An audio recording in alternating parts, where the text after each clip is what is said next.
Hello hello, എന്താ ഞങ്ങളുടെ വാഴ ഇങ്ങനെ മുറിക്കുന്നത്? ഉച്ചക്ക് എല്ലാവരും ഉറങ്ങാറുണ്ടല്ലോ, എല്ലാവരും ഉറങ്ങണ നേരത്തെ പോവാറ്. അപ്പൊ നിങ്ങൾ ഉറങ്ങിയെന്ന് വെച്ചതാ. ഈ വാഴല കൊണ്ടു കൊടുത്തു കഴിഞ്ഞാലേ സദ്യക്കൊക്കെ ഒരു 1000 വാഴ നാക്കല കൊടുത്തു കഴിഞ്ഞാലേ നല്ല കാശുണ്ട്.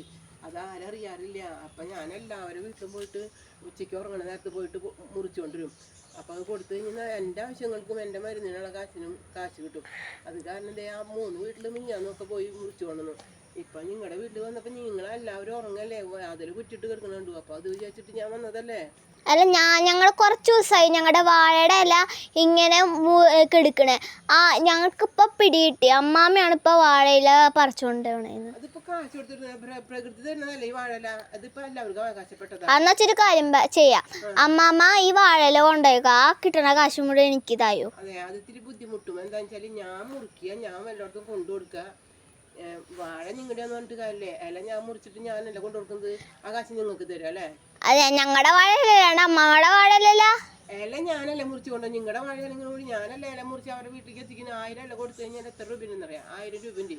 അപ്പൊ എനിക്കത് സന്തോഷമായിട്ട് ഉപയോഗിച്ചൂടെ? നിങ്ങളോടത്തെ വാഴയമ്മ ഇല കീറിയെന്ന് വെച്ചിട്ട് നിങ്ങൾക്ക് തരാൻ പറ്റുമോ? അത് മനസ്സിൽ വെച്ച മോള് കേട്ടാ.